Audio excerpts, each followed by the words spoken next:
Salve, salve pessoal! Sejam muito bem-vindos ao Pod Mel, o podcast do agronegócio que vai te levar do zero à superprodução e ao superfaturamento, criando abelhas e produzindo mel.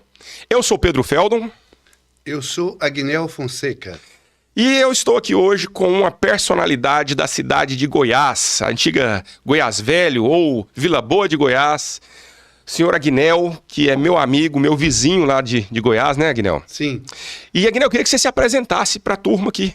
Fica à vontade. Então, meu nome é Agnel Fonseca, tenho 57 anos, sou casado, tenho 2 filhos, Lucas e Mariana, e tenho um neto de 11 anos que chama Lourenço. Que família linda. Eu sou vilaboense, nasci na cidade de Goiás, sou filho de um casal de camponês, lá da região, lá do Buriti Queimado, Lajinha. No pé da Serra Dourada. Exatamente. Meus pais eram de lá. Sou de uma família de 8 irmãos, são 6 mulheres e 2 homens, e eu fui o único que nasci na cidade, que meus pais, querendo que a quantidade de filhos estudasse, para ele, minha mãe não admitia de ficar lá e deixar os filhos na cidade. Mudaram para a cidade e eu fui o único que nasci na cidade de Goiás, num bairro importante lá de Goiás, não é o centro histórico, mas é o bairro do João Francisco, um bairro onde eu falo que a cidade acontece, a população, o pessoal mais popular da cidade se encontra lá, e lá eu pude viver minha infância, estudar. Eu sou licenciado em História pela Universidade Estadual de Goiás, o campus lá da cidade, e também tenho uma especialização em gestão de cooperativa. Então, muito jovem, eu me envolvi nos trabalhos da igreja, na igreja católica, eu sou católico, mas um trabalho social desde meus 17, 18 anos, participando de um grupo de jovens, que sempre preocupava com a realidade do povo. E eu pude, naquele período de 84, eu sou de 67, né? De presenciar ali toda uma luta da igreja e do povo de Goiás pela reforma agrária. Então, eu presenciei as primeiras conquistas de assentamento, porque eu sempre entendi que a gente precisa construir o reino do céu aqui na terra. Possibilitar que as pessoas tenham dignidade, tenham terra para plantar, tenham emprego. E eu vivi isso na minha adolescência, no início da minha juventude, e isso formou eu como cidadão comprometido com as transformações sociais. Então, hoje, eu trabalhei no Banco do Estado de Goiás por 15 anos. O antigo BEG. No antigo BEG. E trabalhei numa escola profissionalizante de Goiás. Ingressei na Comissão Pastoral da Terra da Diocese de Goiás em 2001 como agente da CPT, e eu vou explicar melhor no decorrer do nosso bate-papo o que é a CPT.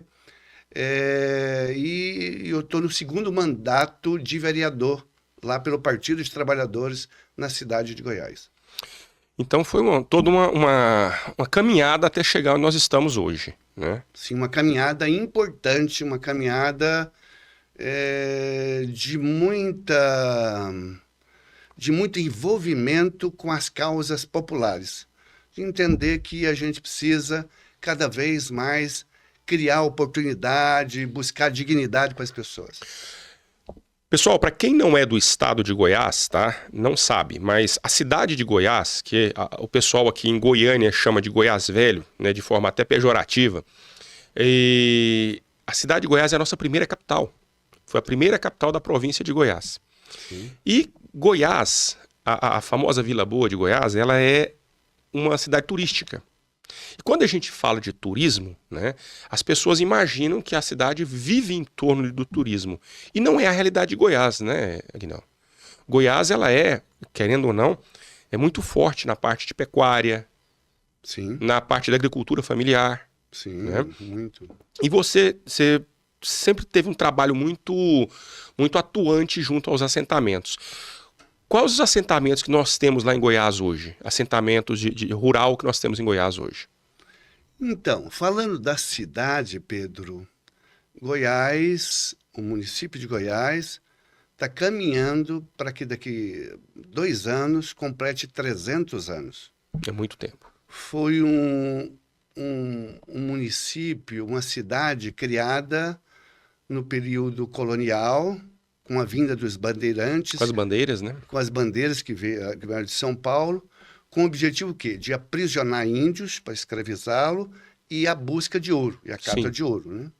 Era o trabalho que se fez naquele período de 1726, 25, 26, 27, e uma cidade que foi criada com muito sofrimento, né? Quer dizer, com a exploração Da mão de obra escrava. da mão de obra escrava, da mão de obra indígena.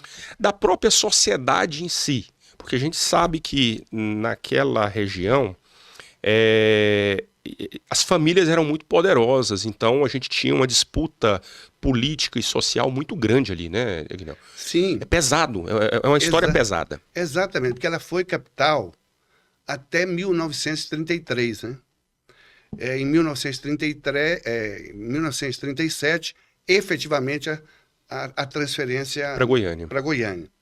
Então, lá é o berço da oligarquia goiana, né? Tem muitos conflitos. E a oligarquia, essa oligarquia, fazia com que uma minoria da cidade que dispunha dos privilégios, né? Das terras, do meio de produção, do saber, por exemplo. Do conhecimento. Dos ricos iam estudar no Rio de Janeiro, formar em direito, em medicina, muitos não voltavam. Esses tinham privilégio, enquanto a maioria da população viviam, por exemplo, agregados na fazenda. E aí, nesse sentido, quando você fala da reforma agrária, eu quero dar um salto. Goiás, a capital foi transferida para cá e Goiás virou, de uma certa forma, um marasmo, né? Sim, foi esquecido. Foi esquecido. Esquecido.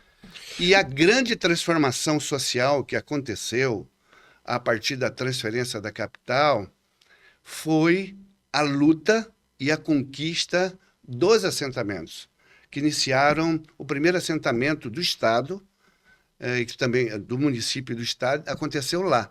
Foi em 1986. Nós temos o assentamento Mosquito. E depois de 86, o rosto geográfico do município de Goiás ele mudou. Hoje são 24 assentamentos de reforma agrária. Tem tudo isso, então, lá no 24. município? É uma das maiores concentrações de assentamentos do país. Que interessante, Aguinaldo. Que interessante. Lá na sua região, que você... Na região da nossa fazenda, lá tem 2. 3, né? 3, né? Tem o Buriti Queimado, União dos Buriti, São Carlos... E o Bom Sucesso. E o Bom Sucesso 4. São 4, só na minha região lá. E o que eu acho interessante é porque, assim, tem todo um contexto histórico, né? A gente tinha uma cidade, e essa cidade, ela existia como capital. Sim. Geograficamente, ela é de um acesso muito difícil, porque ela está entre serras ali, né? Ela está longe das principais vias federais. Sim. Ela é muito quente, porque, assim, até por uma questão geológica mesmo, tem muitas pedras ali ao redor, não tem uma questão fluvial que ajuda, igual um lago, o mar, né, que deixa a região mais agradável. E quando a capital deixou de ser lá, realmente faz sentido isso que o senhor trouxe, que ficou aquelas pessoas que não tinham condição de vir para Goiânia, ficaram lá e não tinham o que realizar. E dentro da realidade rural brasileira, até pouco tempo atrás, e em alguns locais ainda é assim, tinha gente que trabalhava só pelo prato de comida. Sim. E nós não estamos falando, gente, de um servicinho, não. Era trabalhar de sol a sol para você se alimentar. Então, é uma realidade que eu cheguei a ver em Goiás.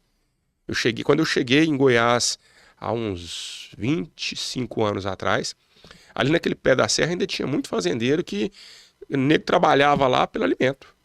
E é algo que a gente não acredita. Você acha que 25 anos atrás isso acontecia pouco ainda? Imagine mais anos atrás. Sem dúvida. Aí já era uma regra que acontecia no geral do município. E aí vem essa questão da reforma agrária, né? Porque, independente de direita ou esquerda, a gente tem que buscar soluções para o povo brasileiro. Sim. Né? E o Brasil, querendo ou não, ele é um país do agro. Sim. É um país do agro. Uma das críticas maiores que a gente tem no assentamento, e eu falo assim, dos assentados, é a falta de política para ajudar essas pessoas a ficar nos assentamentos. Né? Concordo. Porque muitas vezes o assentado ele vai para lá, ele ganha a terra dele lá e não tem mais nada que vai fazer. Outra crítica que eu vejo bastante de quem está de fora é que muitos dos assentados entram, ficam um certo tempo, consegue algum recurso, utiliza esse recurso de forma indevida e depois sai e vende essa terra para outra pessoa.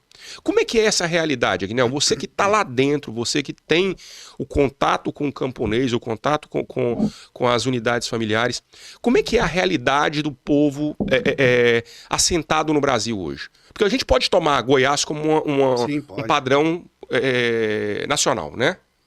É um mais pouco ou menos diferente. Qual que é a diferença? Comparando com o sul do país, né? O sul do país tem uma concepção, um conceito diferente, com uma herança europeia. Então, lá é muito diferente. Diferente em qual sentido? Para melhor ou para pior? Lá para melhor. Lá para melhor. O nosso, culturalmente, o que acontece, Pedro? O nosso povo, ele foi submisso há muito tempo. Sim.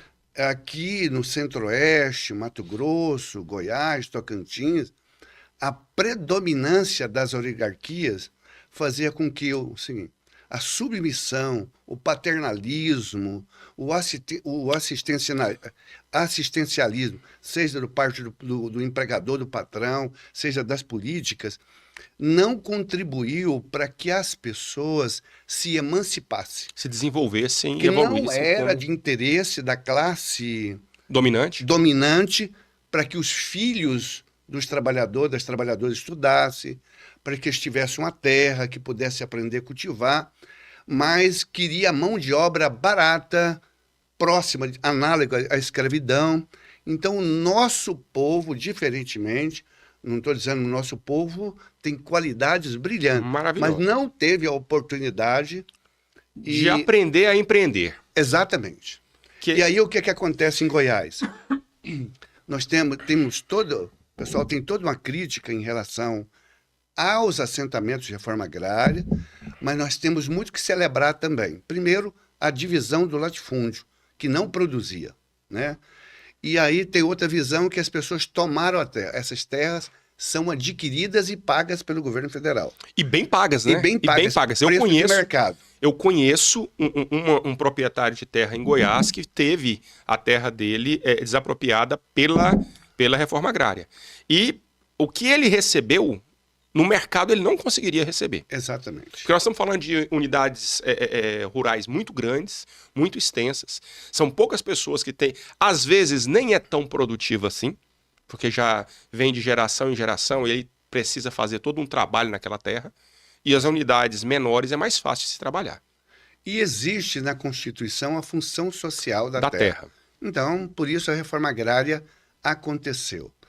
E o Pedro, talvez o que a mais a gente avalia, diferentemente das colonizações que aconteceu nos Estados Unidos, ou a reforma agrária que aconteceu na Europa, em outras partes, Goiás não teve um processo de reforma agrária pleno, amplo e massivo. Planejado? Não, planejado não. Teve a distribuição de terra. Aí você coloca as pessoas que lutaram pela terra, de fato, cumprem um papel importante de dividir a terra ali entre os trabalhadores, que foram expropriados, que foram que trabalharam, que foram expulsos das suas terras, seja na condição de pequeno, ou seja na condição de agregado, enfim. Eles retomaram a terra, mas com uma dificuldade. Teve crédito, um crédito pouco. Imagine, hoje você conquista a terra, vai para a terra, mas O crédito de investimento é em torno de uns 60 mil. O que você faz com 60 mil para mudar a face da terra? E aí a reforma agrária no país, ela aconteceu na sua quase maioria, eu diria 70%, 80%, em terras que eram não tão apropriadas para a agricultura. Goiás Sim, é um município de terra fraca, mais para pecuária, lá predomina a pecuária, e não teve assistência técnica, não teve, no caso, acompanhamento técnico, faz com que muitos, né, não tivesse todo um preparo, porque foi sempre empregado, foi sempre trabalhador, e ele passou para a condição de dono, de empreendedor, e que não teve não teve o conhecimento para isso. Aí muitos conseguem avançar, outros, o campo vai envelhecendo, é um problema lá da reforma agrária em Goiás.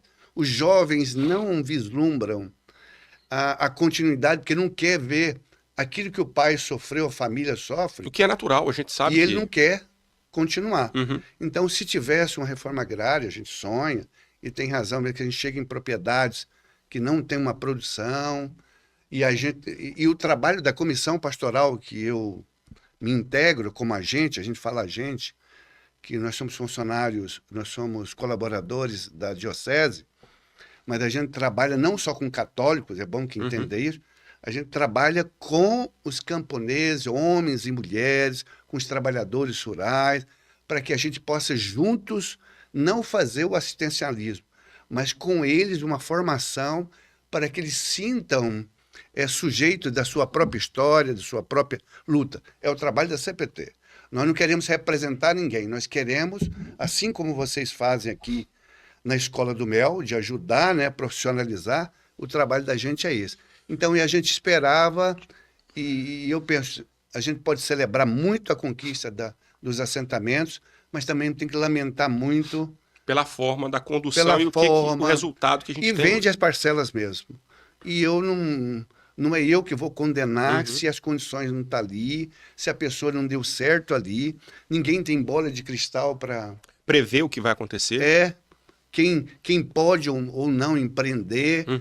Então, mas de qualquer forma, nós somos a favor e a gente quer que isso mude, né? Que as políticas públicas cheguem com mais intensidade naqueles que mais precisam. O senhor trouxe para a gente aí a condição da terra de Goiás, né? Que a gente está falando de uma região agreste. Goiás é uma região agreste, com muita pedra, né? Sim. Com um solo que muitas vezes ele não é tão rico quanto a gente esperava. Sim, o próprio cerrado endêmico lá é um cerrado mais baixo, um cerrado mais fraco, né? Exato. Fora as matas de galeria, aquelas matas ciliares, o restante é tudo aquela vegetação baixa, aquele campo, né, antigo nosso. E do mesmo jeito a gente encontra isso no Nordeste brasileiro, né? Lá no semiárido nordestino, no agreste nordestino. Então é uma realidade semelhante. E as pessoas que não conhecem a agricultura ou conhecem a agricultura e são colocadas em módulos rurais que não são adequados para a agricultura, ela fica numa sinuca de bico. Porque ela não consegue criar gado suficiente nessa terra, porque os módulos lá são 7 alqueiros, 15 alqueiros, não é isso? Nos assentamentos? 6, 7. Aí quando é... com a terra mais fraca, 8. Mas essa então é menos do que eu pensava, então. Então, assim, a gente tem que buscar condições para que o camponês, para a pessoa que se assentou, ela tenha outras alternativas. E uma alternativa que a gente aqui na escola sempre bate pesado em cima dela é a questão da apicultura. E o convite que eu fiz para o Agnel é justamente porque o Agnel é um dos defensores do projeto de apicultura para as famílias de agricultores. Sim. Porque, gente, é fato. É uma atividade que o investimento é menor, é uma atividade que você tem essa pegada ecológica, você não vai precisar desmatar. É uma atividade onde o seu trabalho é muito menor do que mexer com gado, mexer com plantação. Porque eu vou te falar uma coisa, Guinel, naquela terra nossa capinar ali não é fácil não, né? De jeito nenhum. Ali eu vou te falar uma coisa, rapaz, ali é difícil. E por outro lado, você quer um lugar para ter flores igual ali na nossa Serra Dourada? Naqueles meses de julho a agosto ali, quando o cerrado resolve sorrir pra gente, É impressionante, não é? Então é a região mais apropriada para a apicultura. E Pedro, nesses anos de atuação na Pastoral da Terra e mais recente agora como vereador, né? Estando como vereador. O que te fez... Deixa eu só te interromper um pouquinho, Guinel. O que te fez tomar essa decisão de se tornar vereador para poder dar continuidade nesse trabalho? Então, primeiro dizer que Goiás, você falou das características do solo, tem um outro problema sim. Outra situação. Outra situação, não é problema, é a questão hídrica. Das águas, né? Questão hídrica de Goiás. A hídrica de Goiás, qual que é a questão da... As águas lá são águas de superfície. Você não consegue no lençol freático, essa pedra não tem fendas muito para que a água possa abastecer. Então as águas de chuva vão embora todas. Então é um problema também para atividades de fruticultura, que precisa muita água, ou de irrigação e tal. É uma questão. E Goiás, no nosso trabalho da CPT, nós sempre valorizamos a pecuária, porque a pecuária, ao longo dos anos, principalmente a pecuária leiteira, ela conseguiu criar toda uma estrutura de comércio no campo. Sim. Primeiro, as caminhonetes que iam buscar o leite. Agora tem os tanques, e a gente nunca condenou isso. O que a gente sempre, nas formações, nos acompanhamentos aos agricultores familiares, é despertar e elevar a consciência deles para a necessidade de diversificação da produção. Exatamente. É porque nós não podemos admitir... Ficar refém de uma atividade só. Seja a monocultura da soja, seja a monocultura do gado, a monocultura dos grãos, enfim. A gente precisa, como pequeno, sim, como agricultor, o grande... É outra realidade. É outra realidade, mas ali o predomínio nosso... É pequeno. É pequeno. Então a gente defende, e a apicultura é uma das atividades que a gente tenta trabalhar com eles para que tenha outras rendas que possam envolver a sua família, a sua esposa, os seus filhos, né, para ajudar a conseguir os recursos para melhor fazer a gestão da propriedade. Então, além do trabalho de incentivo e de apoio à apicultura, que a gente faz como alternativa, a gente também ajuda na recuperação das nascentes, né, de ajudar os agricultores a cercar suas nascentes, para que tenha água ali, e água não é a questão só ambiental, mas social, econômica, de ajudar na produção de hortaliça. A gente também incentiva, busca projetos internacionais, nós somos bons nisso, para a construção de estufa, de apoiar as lavouras de milho e de arroz, mesmo que recentemente seja para silo, mas da gente para produção de grão. Para quê? Para ajudar para que essas pessoas, na prática, entendam que a diversificação da produção é a solução. É muito importante. E o trabalho da gente, ao longo desses anos, lá na CPT, fez me despertar para a necessidade da gente potencializar isso de bom que a gente tem, que é a agricultura familiar em Goiás. Por isso eu me dispus a entrar nesse processo como político. Político não por conta de vaidade, não por conta de interesse particular, é para que a gente possa avançar naquilo que eu já faço e acredito. São ferramentas para você alcançar o objetivo. Exatamente, para melhorar, né? Para melhorar a vida, principalmente das pessoas que moram no campo. Buscar estradas, pontes, né? E é interessante que o Agnel, toda vez que você chega lá na Câmara, você não acha o Agnel. Ou ele está no campo atendendo as pessoas, ou ele está correndo atrás de uma demanda. Exatamente. Né? Você é um vereador bem ativo, né, Agnel? Procuro. Ah, que coisa boa, que coisa boa. E assim, gente, Eu não sei se vocês estão gostando do nosso Podmel, tá? Se esse podcast está fazendo sentido para você. Se você estiver gostando, eu vou pedir aquele like, aquele joinha, tá? Não esquece de dar essa força pra gente para que o canal continue crescendo. E se você acha que tem algum amigo, algum parente que precisava ouvir essa história do Agnello, que precisava conhecer também o que é a luta dos nossos representantes que são ativos em prol do homem do campo, então não esquece de compartilhar esse vídeo também, tá?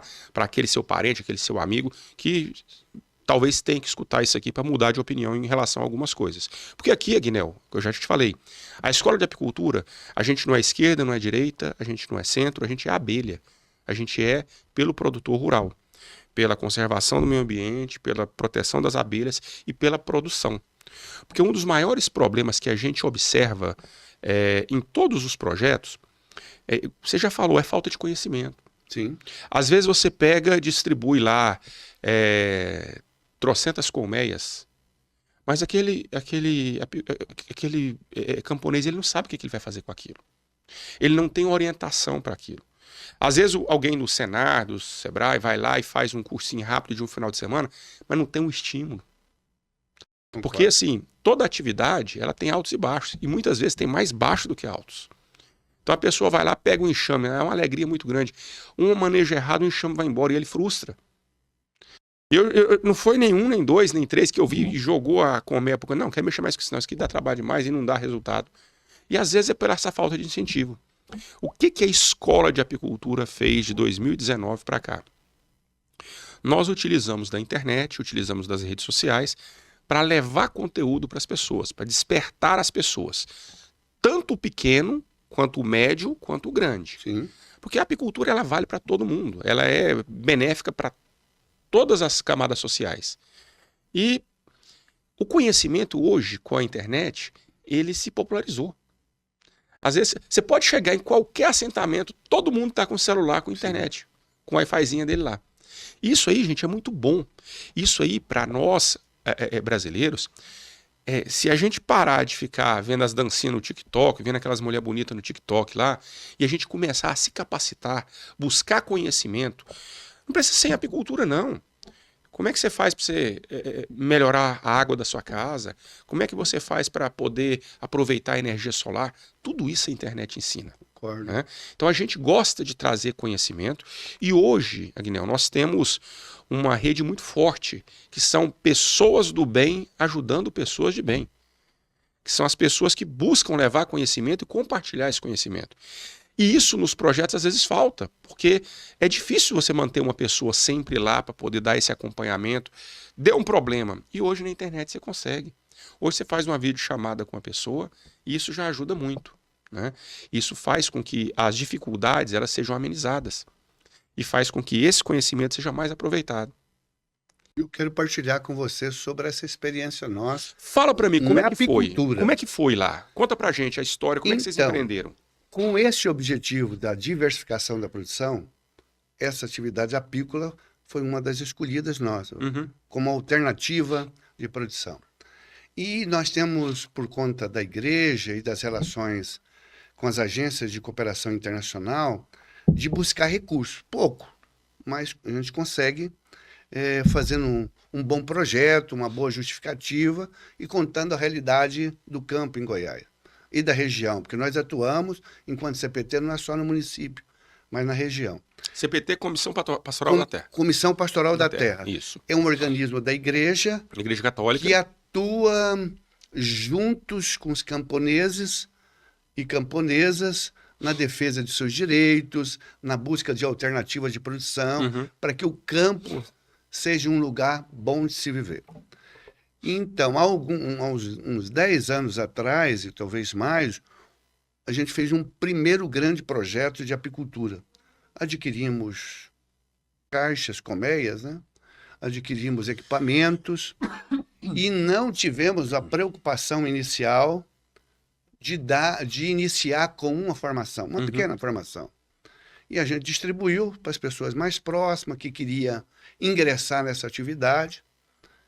E aí foram umas 90 caixas, 100 caixas. Inclusive eu descobri, pessoal, que essas caixas foram adquiridas junto ao professor Armindo, né? Lá na Cia da Abelha, na antiga Cia da Abelha. Foi, exatamente. E aí a gente distribuiu sem muito critério, né? Com o objetivo de a gente... Ajudar mesmo. Nós tínhamos um técnico que entendia razoavelmente... É a realidade do Brasil. Mas aí a gente começou, depois de dar as caixas, de oferecer, de disponibilizar, o treinamento. Mas a gente não gostou do resultado, não. Porque aí todo mundo quer ganhar as coisas, independente se vai ou não fazer. E aí a gente deixou caixa queimar lá no pasto, uns resolveram vender e ficar com dinheiro. Se eu te contar que eu vi caixa de abelha que virou ninho de galinha. Eu acredito. Eu vi, isso eu cheguei a ver lá em Goiás, tá? Eu acredito. E aí o que nós fizemos? Aí fizemos uma grande avaliação e nos 2 projetos, depois que a gente fez, de aquisição de material apícolas para ajudar no fomento dessa atividade, a gente começou diferente. A gente começou com a formação e exigia que aqueles que tinham um processo de um ano e pouco, eles compravam a sua própria caixa, a primeira caixa. Ele vendia lá a galinha, vendia lá alguma coisa, e ele ia apostar. Se ele quer apostar, ele tinha também de dispor de um recurso. Fazer um investimento nele. Ele fazia. Depois a gente formava grupos, e aí a gente conseguiu os projetos e passava as caixas para o grupo, não individualmente. Então foi uma experiência melhor. E você acredita que nós já tivemos essa experiência aqui na escola também, Aguinaldo? Parece que o ser humano não costuma valorizar aquilo que ele recebe muito fácil, né? Nós temos treinamentos aqui que eram dados de graça. E a gente já tem muito treinamento grátis. Inclusive, essa semana está acontecendo um treinamento nosso, treinamento gratuito, que ensina muito. É praticamente um cursão, uma mega aula que vai trazer muito conhecimento. Mas quando a gente oferece o curso mesmo, um módulo completo com todos, e cobra por isso, as pessoas têm mais resultado. Concordo. Porque ele fez o investimento, ele sente a obrigação dele de fazer aquilo acontecer. Ninguém gosta de levar prejuízo. Ninguém gosta de se sentir lesado. Então ele vai se especializar mais, ele vai buscar, ele vai se esforçar mais para ter esse resultado. Mas e agora, depois que vocês fizeram essa mudança? Como é que está a apicultura lá em Goiás entre a nossa população camponesa? Fala para mim. Melhorou muito. Em quase todos os assentamentos, nós temos pessoas que se dedicam à produção. Né? Essa está melhorando, está buscando capacitar melhor, mas nós temos um potencial muito grande que precisa ser desenvolvido. Enorme. Você falou da cidade, do município de Goiás. É um município muito morro, topografia que dificulta o avanço do agronegócio da soja. Isso é um ambiente propício para as abelhas. A abelha ali é maravilhoso. Lá tem muito braquiária, né, que no período de seca ajuda até mesmo na alimentação. Ali sai um mel de qualidade naquela região. O meu mel é de lá. Então. Gente, eu vou falar uma coisa para vocês. Pensa num lugar onde não tem agrotóxico, nas lavouras. Você... tem regiões lá que nem gado não tem perto, ali no pé da serra, por exemplo. Né? Então, a água, que aquela água da serra é uma maravilha, não é? E outra coisa, que vai prosperar e ficar por muito tempo, que ali em Goiás, nós temos o Parque Serra Dourada. Parque Estadual da Serra Dourada. A APA, né? Sim. Dr. Súlio Silvério, que dificulta qualquer avanço de devastação. Exatamente. Então, continuará por muito tempo a ser um ambiente propício para a apicultura. E o que acontece aqui, né? Aqui na escola de apicultura, a gente ensina as pessoas a chegar à superprodução de mel. Muita gente, muito apicultor antigo, não acredita na superprodução. Mas assim, ele prefere continuar batendo cabeça e produzindo pouco. Quando a gente entende como a abelha trabalha, entende o que ela precisa para trabalhar bem, ela produz demais. É possível, num ano, fazer a colheita 3 vezes? O que acontece? Qual que é o problema da colheita? A colheita depende de flora. Sim. Depende da florada, né? Se sua região tem florada várias vezes por ano, você pode fazer a colheita várias vezes por ano. A nossa região em Goiás, ela não é viável fazer a colheita nem 2 vezes por ano. Ela é viável você fazer 1 vez por ano. Colher bem. Colher bem. Por quê? Porque a abelha, ela é igual gado. A gente chama de gado apícola. A gente chama de rebanho apícola, né? Inclusive, aqui, você que está em Goiás, você que está na nossa região aqui do estado de Goiás, nós, da Escola de Apicultura, a gente está fazendo uma parceria muito grande com a Agrodefesa do Estado para que sejam todos os apiários nesse ano de 2025, nós queremos fazer uma comunicação geral dos nossos apiários. Cadastramento. Cadastramento dos apiários. Não tem imposto, não tem taxa para pagar e protege o seu apiário contra problema com veneno, protege seu apiário contra roubo e ainda ajuda nas políticas públicas para defender o apicultor. Qual é o problema nosso? Hoje, se eu te perguntar quantos apicultores tem em Goiás, é difícil a gente saber, não é? Por quê? Porque nós não temos essa questão das políticas públicas bem resolvidas. E isso é erro também do apicultor. Porque o apicultor, ele ainda tem aquela cabeça, olha, se eu falar onde está meu apiário, meu vizinho vai lá me roubar. E não é bem assim. A gente sabe, ainda mais em Goiás, que todo mundo, cada pé de serra daquele ali, é difícil do cara cometer crime ali. Você sabe disso, né, Guinel? Que a gente ali vive num paraíso. Não é verdade? Exatamente, ali é uma região boa. Então, esse ano de 2025, a gente, junto com a Agrodefesa, nós vamos fazer uma campanha para registro e comunicação dos apiários. Porque isso ajuda muito o desenvolvimento de políticas públicas para ajudar o apicultor. Então, se você ainda não comunicou seu apiário, procure a agência da Agrodefesa lá na cidade de Goiás e já faça a sua comunicação do apiário. Não custa nada, vale muito a pena e vai te ajudar a valorizar o valor do mel. Outro problema que nós temos, preço do mel. Todo mundo reclama. Ah, aqui na minha cidade mel não tem preço. Ah, não sei o quê. Gente, aqui na escola a gente gosta de falar que o mel, ele é um dos produtos naturais mais valiosos que existem hoje. O mel não perde.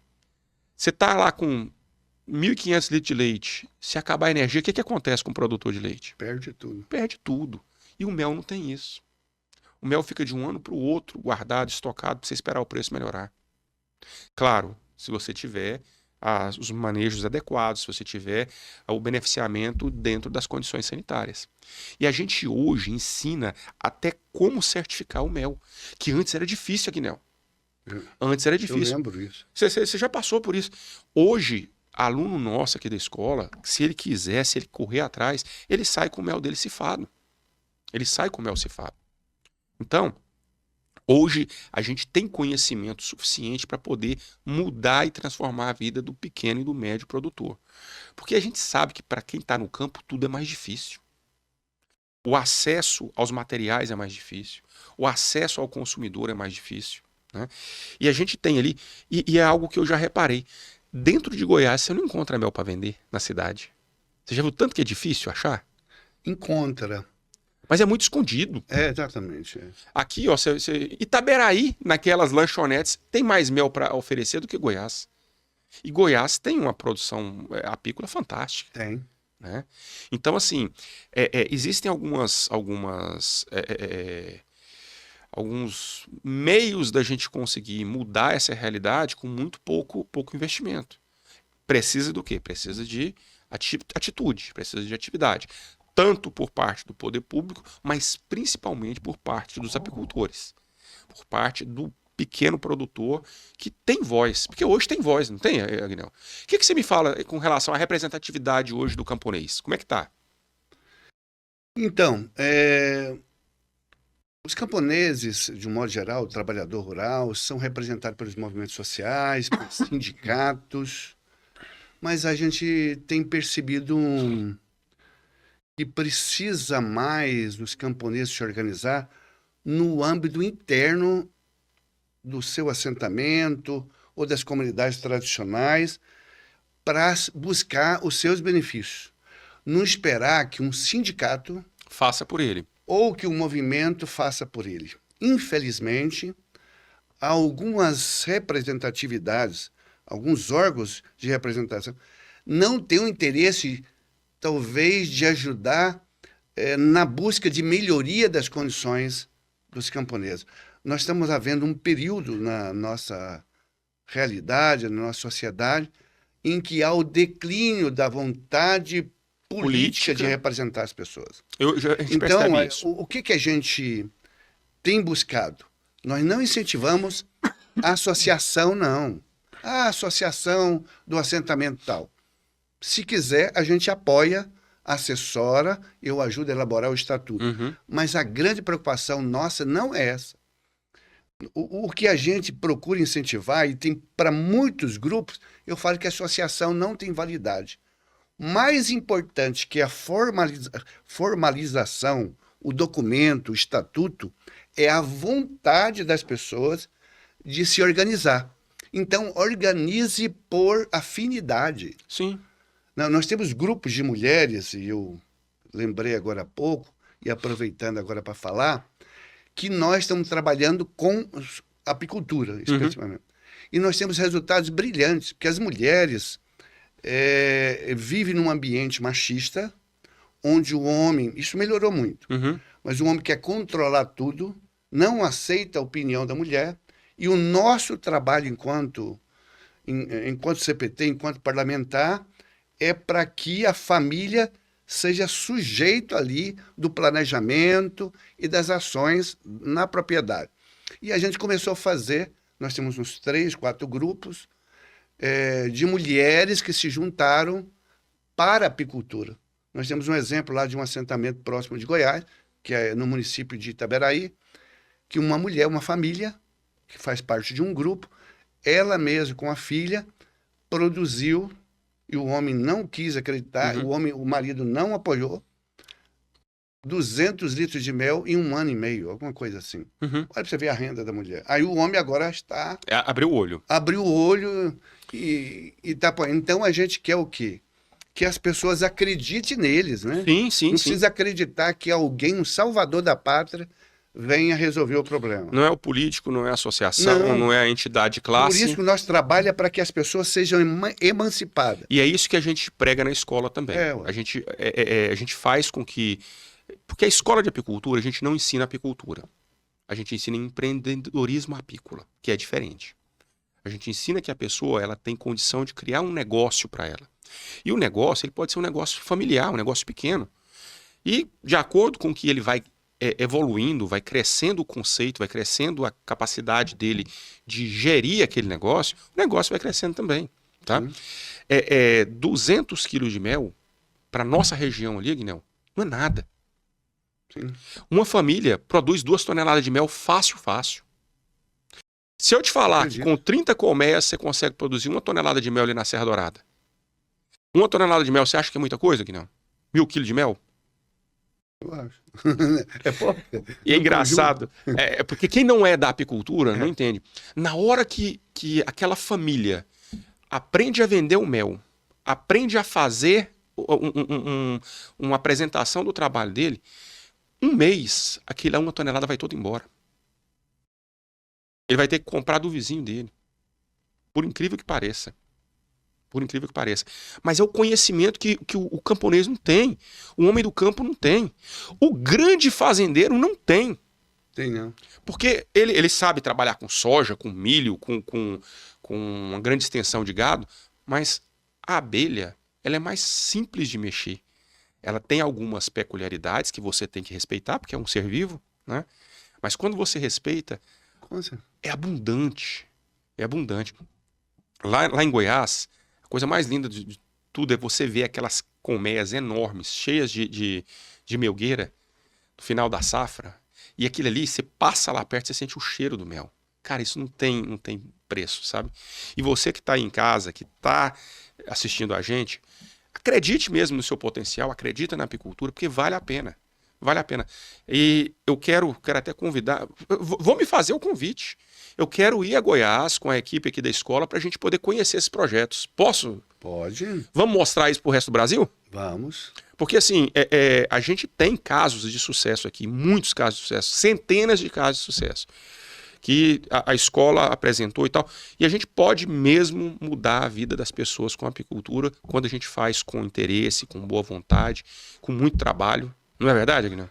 Com certeza. E a gente precisa melhorar a vida das pessoas, né? As pessoas têm que entender que o campo pode e vai ser e deve ser um lugar bom de se viver, da família toda morar, né?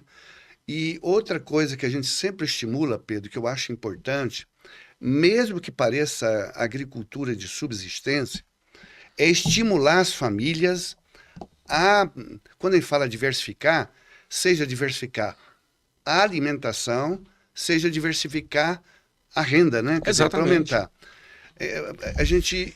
Eu não consigo admitir, quando vai numa pequena propriedade, uma agricultura familiar, que a gente fala, agricultura camponesa, e não tem uma horta ali, né? E o cara tá comendo miojo. Comendo miojo, pegando o dinheiro do leite, achando, e compra tudo na cidade. Industrializado, de uma qualidade inferior, e ele tem tudo ali para produzir. E eu lembro de um professor da Unicamp, não sei se é Horácio Martins, ele falou que o camponês tem que diminuir, eu não entendia na época não, a necessidade de dinheiro. Não significa que ele precisa ter dinheiro, não. Ele precisa, ali no campo... A dependência do dinheiro. A dependência. Eu escutei Exatamente, isso a também. dependência. Eu acredito nisso. Exatamente. Olha, produz o mel, então ele tem o mel para alimentação, ele tem alface para alimentação, A mandioca, tem a farinha, a mandioca, a farinha, o polvilho. polvilho. E aí, melhorar... A qualidade da alimentação. Aí ele não vai precisar gastar e diversificar ali, sair daquela comodidade da pecuária leiteira, começar a produzir ali, começa devagarzinho, começa Para ele mesmo. tateando, e para melhorar as condições dele, né? Aí, quando dá um problema, se a pessoa fica exclusivamente com leite, depende do valor que o mercado paga o leite, e fica só com aquilo, e com o dinheiro do leite compra muita coisa que ele deveria ter lá. Então a gente tem que mudar isso para melhorar.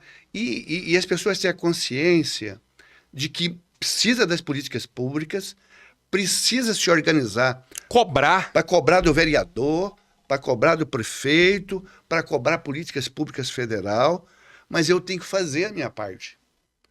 Eu tenho que me organizar para...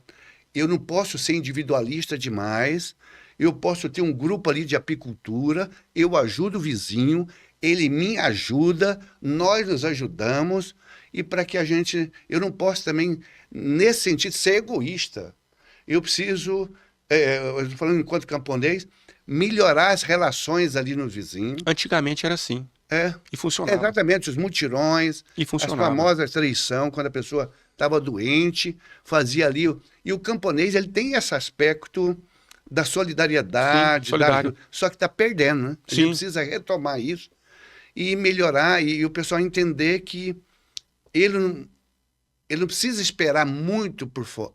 Ele pode ser um agente de transformação e de melhoria das condições de vida, fazendo com que o jovem tenha orgulho de viver no campo. Né? Quer dizer, o campo é um lugar bom de viver, Maravilhoso. mas tem que Esforçar. esforçar, Precisa de esforço, planejar, precisa de trabalho. né? Contar com os vizinhos, cobrar estrada, cobrar ponte. E esse é o papel nosso, né? Olha como é que são as coisas.